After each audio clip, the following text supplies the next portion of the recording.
Los cátaros. Pocos conocen de su existencia en la historia medieval europea. Fue una secta religiosa que puso en entredicho los cimientos de la mal llamada verdadera fe. ¿Quiénes eran? ¿Cuáles eran sus creencias? ¿Por qué se ganó el odio de la Iglesia Católica medieval? Pero sobre todo, más importante, ¿por qué fueron erradicados a comienzos del siglo XIII de nuestra era?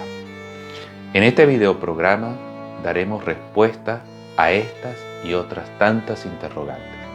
Pero antes de comenzar, los invito a suscribirse a mi canal y activar las notificaciones para que estén al tanto de los nuevos trabajos que publico. También pueden visitarme en Facebook, Twitter e Instagram. Abajo en la descripción les dejaré los links para que puedan ir a visitarme. Sin más diatribas, empecemos con el video.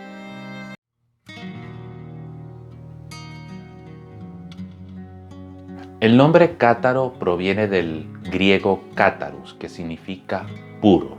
También fueron conocidos como los albigenses, en alusión a la ciudad de Albi, lugar donde se dice que provenían.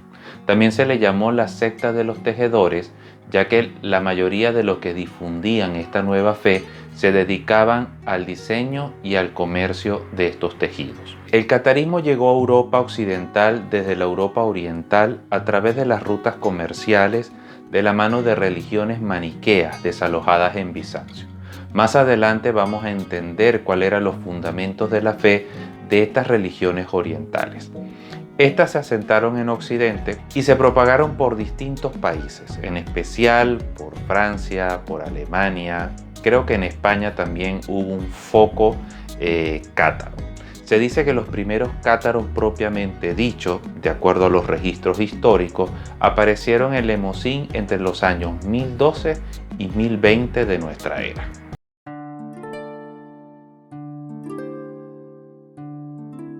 Sus creencias proceden del gnosticismo y del maniqueísmo.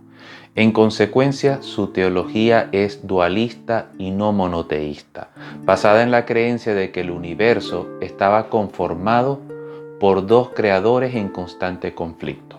Uno que crea la luz y lo espiritual y el otro que crea lo material, que es identificado como el maligno. Según la comprensión cátara, el reino de Dios no es de este mundo. Dios creó cielos y almas, como lo mencioné anteriormente, mientras que el maligno, el diablo o como lo quieran llamar, creó el mundo material, las guerras y las religiones, incluyendo por supuesto la Iglesia Católica.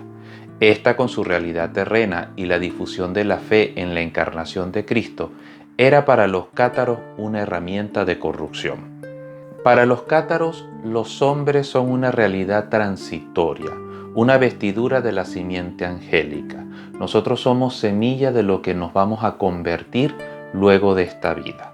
Afirmaban que el pecado no se produjo en la tierra sino en el cielo y que se perpetúa en la carne, algo que difiere por supuesto con la doctrina católica, el cual señala o considera que el pecado vino dado por la carne y contagia en el presente al hombre interior. Es decir, nosotros heredamos el pecado original debido a la desobediencia de Adán y Eva.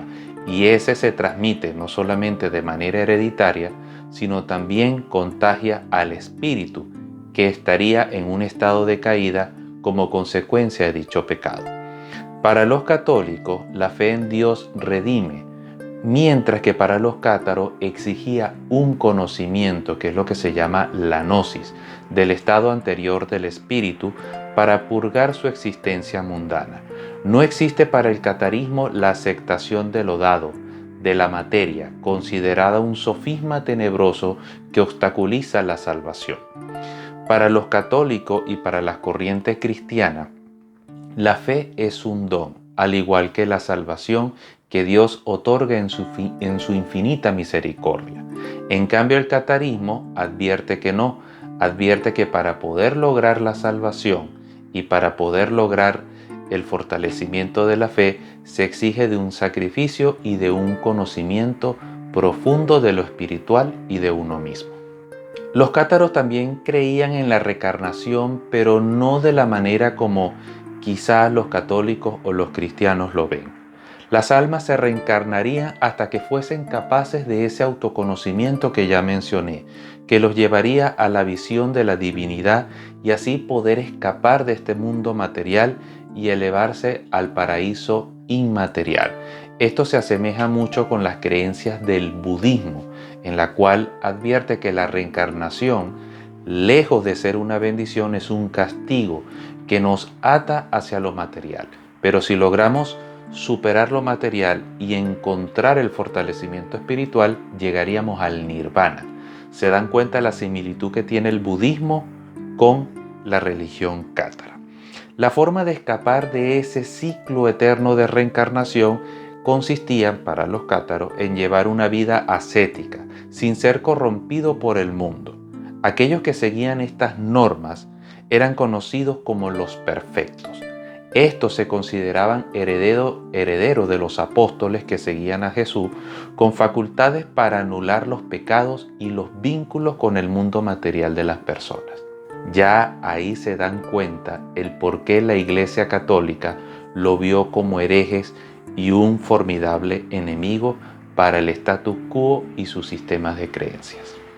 Asimismo, negaban el bautismo por la implicación del agua, que era un elemento material y por tanto impuro, y por ser una institución que no era propio o no fue instaurado por Jesús, sino por Juan el Bautista.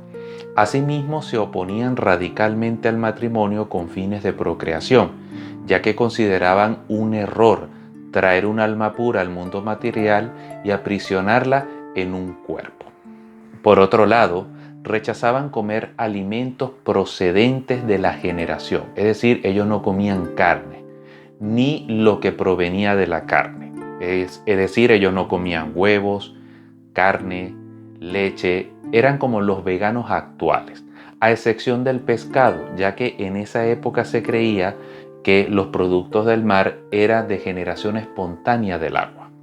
Otra creencia cátara opuesta a la doctrina católica era su afirmación de que Jesús no encarnó, o mejor dicho, no resucitó de la manera como en los textos bíblicos así lo señala, en carne y hueso, sino que su resurrección fue más bien de carácter espiritual.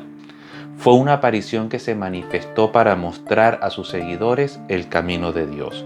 Creía que no era posible que un Dios bueno se hubiese encarnado en forma material, ya que todos los objetos materiales, a razón de lo que ya dijimos anteriormente, estaban contaminados con el pecado. Más aún, creían que Dios, tal como se lo describe en el Antiguo Testamento, que se lo menciona como Yahvé o Jehová, era realmente el diablo. Ahí se dan cuenta otro de los aspectos que hizo que se encendieran las alarmas dentro de la Iglesia Católica, ya que los cátaros afirmaban que, como dice en la Biblia, que Dios creó el cielo, la tierra, los animales, es decir, creó lo material, entonces ese Dios era el diablo, porque había creado el mundo.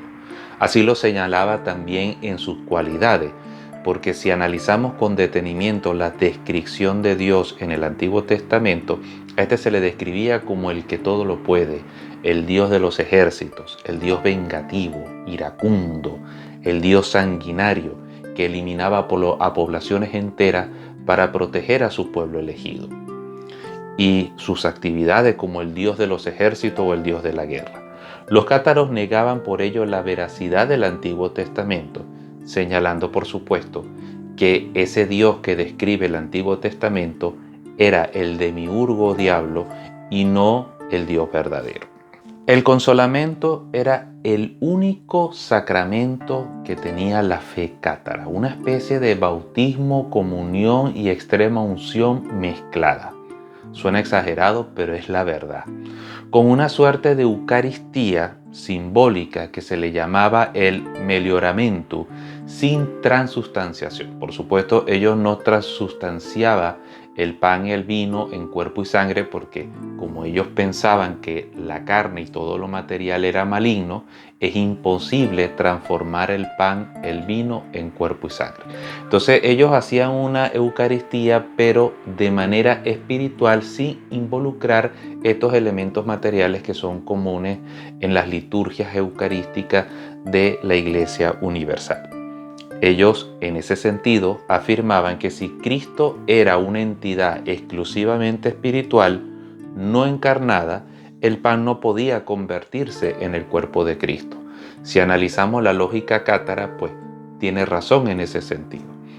Los cátaros además consideraban igualmente que los juramentos eran un pecado, puesto que ligaban a las personas con el mundo material.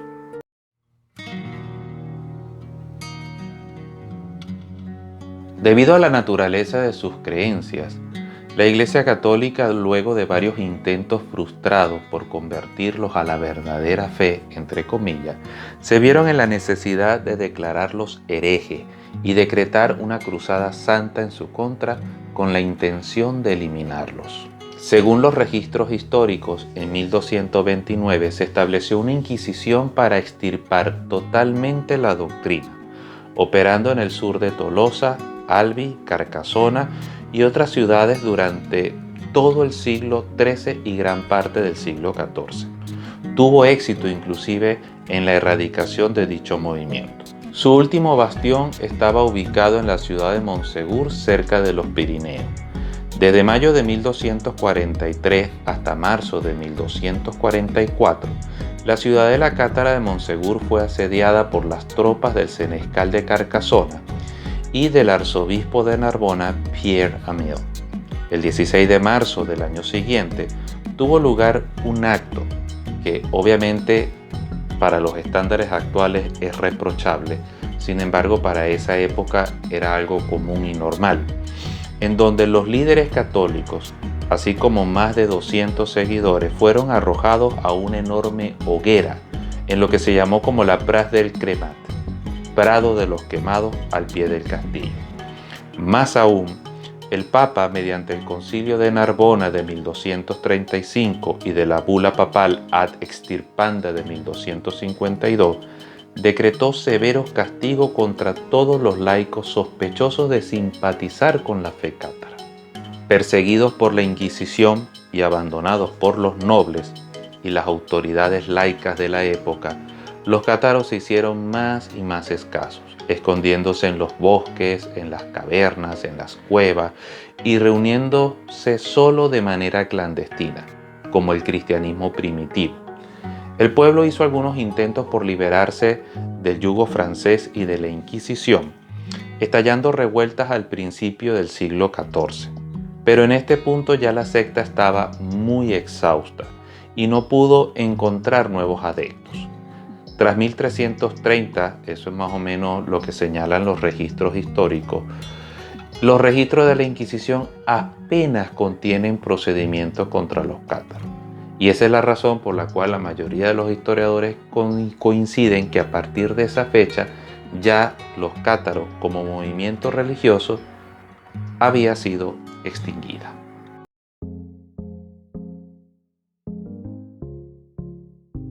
Aunque los cátaros como movimiento religioso ya está extinto, sin embargo hoy en día existen movimientos de carácter maniqueo, en la que se fundamentan la fe teológica en esa dualidad que ya nosotros mencionamos. Yo tengo inclusive amigos y amigas que son gnosticistas. También los movimientos maniqueístas tuvieron su éxito, pero más que todo en la Europa oriental o en la Euroasia como tal. Hoy en día pues sí siguen existiendo estos movimientos y estos sistemas de creencia, pero encarnados en movimientos discretos como el caso de los Rosacruces, algunas corrientes masónicas, etcétera, etcétera. En mi opinión personal, yo tengo un profundo respeto por quienes creen en esos sistemas dualistas de creencia. Sin embargo, yo como hermetista original considero que todo lo creado tiene una fuente original y nosotros no somos quien para discriminar si si algo es impuro o puro, ya que todo viene de una sola fuente. Todos y cada uno de nosotros formamos parte de la mente del Creador y por tal motivo todo lo que nace de ese Creador debe considerarse puro.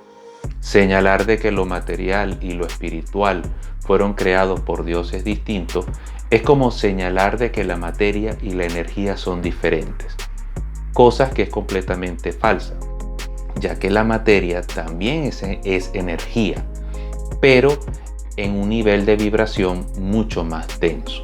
Por eso es que nosotros lo podemos percibir por los sentidos.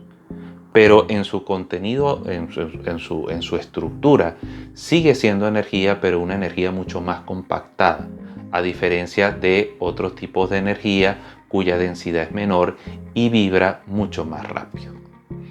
Y bien, es todo por el video de esta semana. Si les gustó, no olviden darle pulgar arriba y compartirlo. Espero que esta información haya sido de utilidad, más que todo como cultura general. Gracias por escuchar este video y nos vemos en próximos trabajos. Un saludo cordial y hasta pronto.